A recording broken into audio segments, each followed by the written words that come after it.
पहाड़ों के रास्ते एक कार में एक लड़की और एक आदमी अपने घर की तरफ जा रहे थे। कार में उस लड़की की आंखें खुलती है। वो लड़की का नाम एलिजाबेथ था। उसके साथी में बैठे डॉक्टर का नाम था हेनरी। वे दोनों अपने घर जा पहुंचते हैं। हेनरी एलिजाबेथ को घर की मेड क्लेयर और उसके बेटे ओलिवर से इंट्रोड्यूस करवाता है। ओलिवर अंधा था और दोनों डिनर करके अपने रूम में जाते हैं और अपनी शादी की फर्स्ट नाइट को एंजॉय करते हैं। अगली सुबह हेनरी एलिजाबेथ को पूरा घर दिखाता है और सभी रूम में लॉक लगा था जो कि सिर्फ फिंगरप्रिंट से ही खुलता था।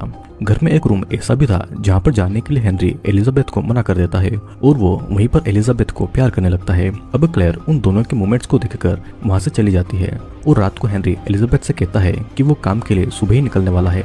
अगली दोपहर को क्लेयर एलिजाबेथ को लंच के बारे में पूछती है और मौका देखकर एलिजाबेथ क्लेयर से पूछती है कि हेनरी को इतने सारे नोबेल प्राइज मिले हैं और वो इतना बड़ा आदमी है और फिर उसके जैसी सिंपल लड़की से उसने शादी क्यों की है, जिस पर क्लेयर कहती है कि उसे इस बारे में कुछ नहीं पता है। रात के समय एलिजाबेथ देखती है कि ओलिवर और क्लेयर अकेले रात को कहीं पर निकल गए हैं और ये देखने के बाद में एलिजाबेथ सोने का बहुत ट्राई करती है लेकिन वो सो नहीं पाती है। उसे नींद आ ही नहीं रही थी। एलिजाबेथ उठकर उस रूम में जाती है जहाँ पर जाने के लिए हेनरी ने उसे मना किया था और वो पूरा रूम किसी लेबोरेटरी की तरह था। वहाँ पर बहुत सारी मशीनें चल रही थी और वहाँ की एक मशीन जब वो खुलती है तो वहाँ पर एक लड़की सो रही थी जो कि बिल्कुल उसी की तरह दिखाई देती थी। वो फिर उस रूम से निकलने के लिए भागती है लेकिन एक जगह पर टकराकर उसकी उंगली से खून निकलने लगता है। वो अपने रूम में आकर अपने जख्मों पर बैंडेज लगाती है और वो किसी को फोन लगाती है लेकिन वो किसी को भी फोन नहीं लगा पा रही थी और वो थककर वहीं पर सो जाती है। अगले दिन से एलिजाबेथ हेनरी से अनकंफर्टेबल फील करने लगी थी। हेनरी उसकी परेशानी के बारे में पूछता है। एलिजाबेथ फोन के बारे में बताती है कि यहाँ से कहीं पर फोन ही नहीं लगता है और हेनरी ऐसा कह देता है कि ऐसी जगह से फोन नहीं लगना एक नॉर्मल बात है।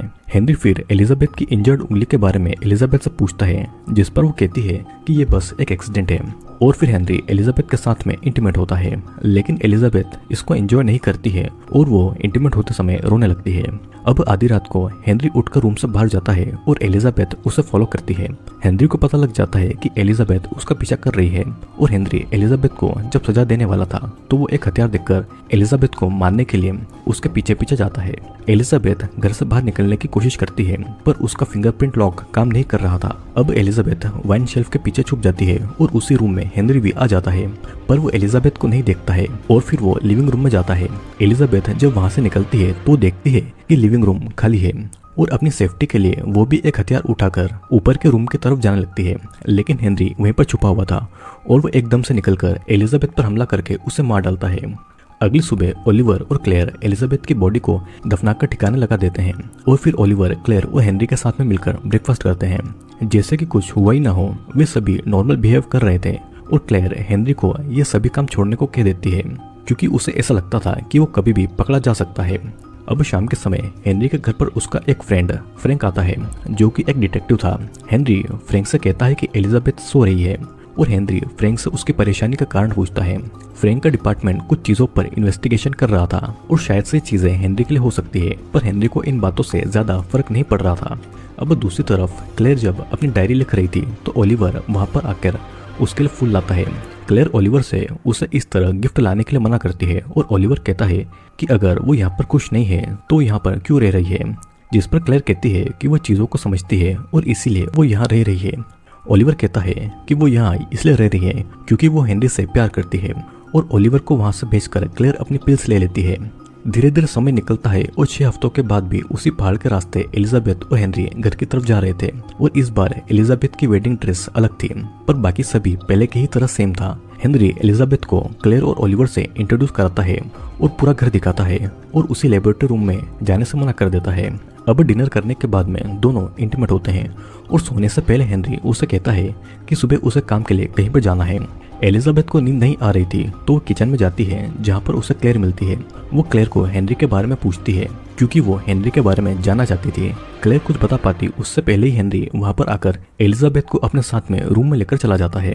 अगले दिन एलिजाबेथ घर पर अकेली थी। वो फिर उसी रूम के अंदर चली जाती है जहाँ पर हेनरी ने उसे जाने के लिए मना किया था और वहाँ पर एलिजाबेथ को उसी की ही तरह हमशक्ल लड़की दिखाई देती है जो कि मशीन के अंदर थी। उसे देखकर वो वहाँ से भागती है और वही हमशक्ल एलिजाबेथ मशीन से निकलकर एलिजाबेथ के पीछे जाती है। एलिजाबेथ ये देखती है कि क्लेयर और ओलिवर कहीं बाहर गए हैं और वो अपने रूम में जाकर सो जाती है। फिर वहाँ पर हमशक्ल एलिजाबेथ आकर असली एलिजाबेथ का फेस टच करती है और उसका पजामा निकालती है। एलिजाबेथ नींद में थी तो उसे कुछ भी पता नहीं चल रहा था। फिर अगली सुबह एलिजाबेथ नींद से उठकर देखती है तो पाती है कि वो आधी नेकेड है। हेनरी उसे देखकर पूछता है कि क्या वो ठीक है और एलिजाबेथ फिर बाथरूम में जाती है फ्रेश होने के लिए।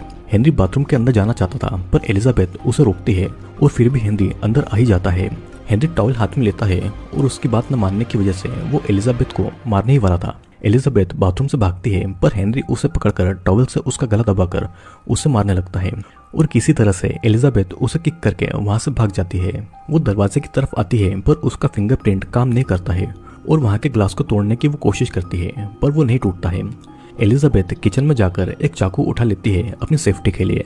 हेनरी एक कपड़े पर क्लोरोफॉर्म लगाकर एलिजाबेथ को पकड़ने जाता है। हेनरी लिविंग रूम में जाकर पियानो बजाता है। फिर वो पियानो की रिकॉर्डिंग बजा देता है ताकि एलिजाबेथ को लगे कि हेनरी अभी भी वहीं पर है। एलिजाबेथ जब किचन से निकलती है तो हेनरी उसे पकड़कर क्लोरोफॉर्म का कपड़ा उसके मुंह पर लगा देता है जिससे कि एलिजाबेथ बेहोश होने का नाटक करती है और मौका मिलते ही वो हेनरी पर चाकू से कई बार वार करती है और हेनरी वहीं पर मारा जाता है। अब क्लोरोफॉर्म की वजह से एलिजाबेथ उसके पास ही बेहोश हो जाती है और कुछ समय के बाद में एलिजाबेथ को होश आता है तो वो उठकर हेनरी की बॉडी को दरवाजे के पास ले जाती है।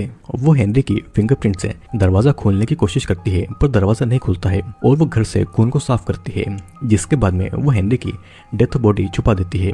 वो फिर नहाती है और अपने शरीर से खून को साफ करती है और अपने खून से सने कपड़ों को जला देती है और वो अपनी वेडिंग रिंग को भी उतार देती है। फिर वो थक कर सोफे पर सो जाती है और तभी उसे हेनरी का फोन बजने की आवाज सुनाई देती है। वो जब हेनरी के फोन को देखती है तो उस पर क्लेयर के बहुत सारे मिस कॉल आए हुए थे। फिर एलिजाबेथ 911 पर कॉल कर ये बताती है कि वो अपने घर पर लॉक हो गई है पर उसके घर का एड्रेस भी उसे नहीं पता था और वो कुछ और बता पाती उससे पहले ही क्लेयर और ओलिवर घर पर आ गए थे। एलिजाबेथ ऐसा दिखाती है कि जैसे वहां पर कुछ हुआ ही नहीं हो और वो बुक पढ़ने का नाटक करती है। वो क्लेयर से कहती है कि हेनरी ऊपर कमरे में सो रहा है और क्लेयर और ओलिवर उसे वहां पर देखकर शॉक्ड हो गए थे।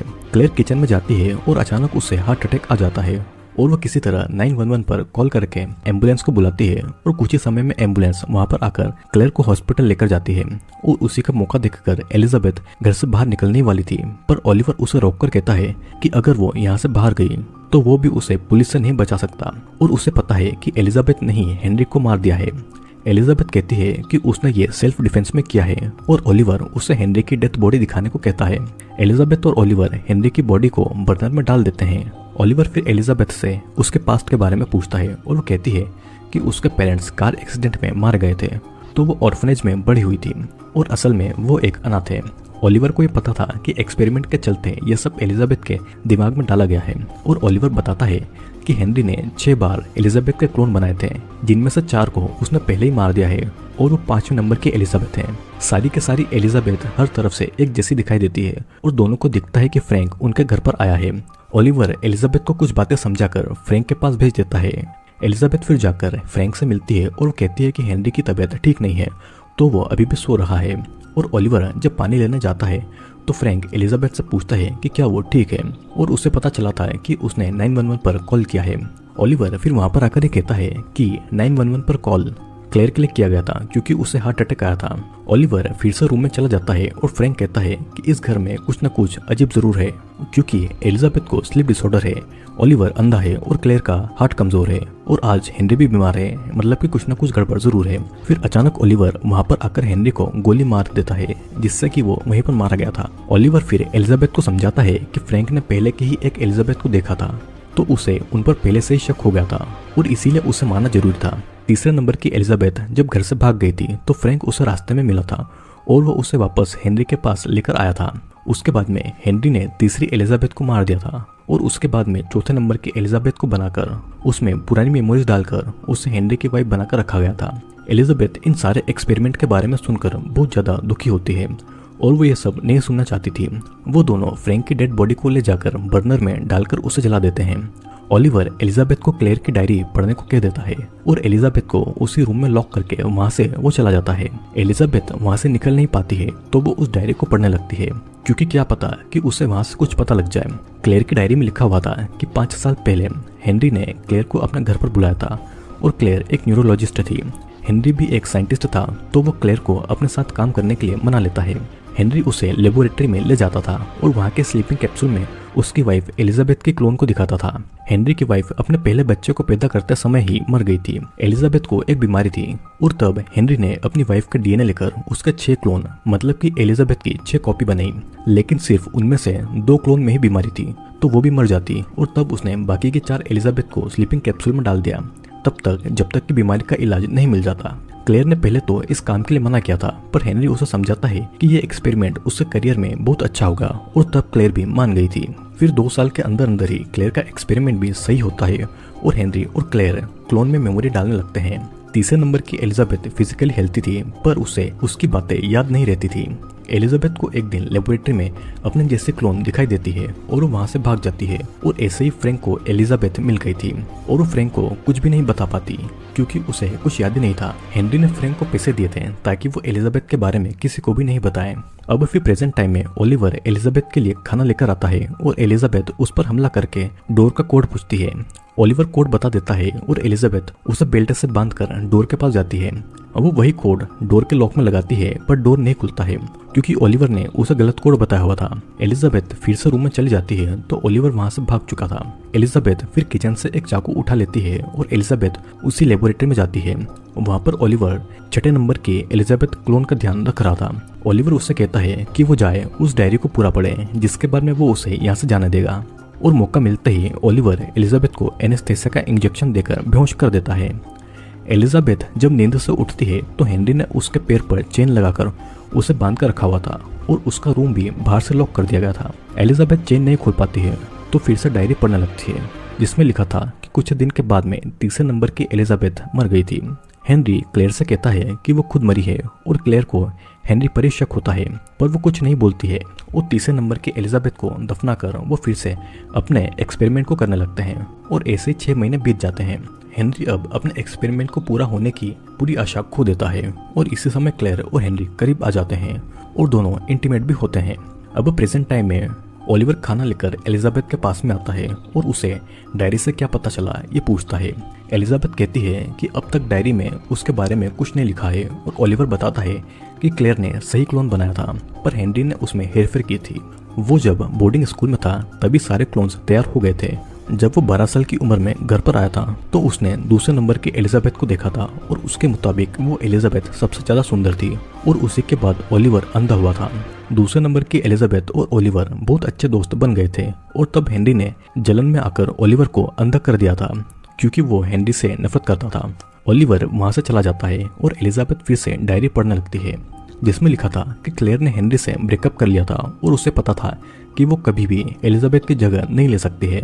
और एक दिन क्लेयर हेनरी से पूछती है कि वो आखिरकार चाहता क्या है और वो ये एक्सपेरिमेंट क्यों कर रहा है, जिस पर हेनरी कहता है कि वो अपनी पहली वेडिंग नाइट मतलब कि अपनी सुहागरात को बार बार जीना चाहता है।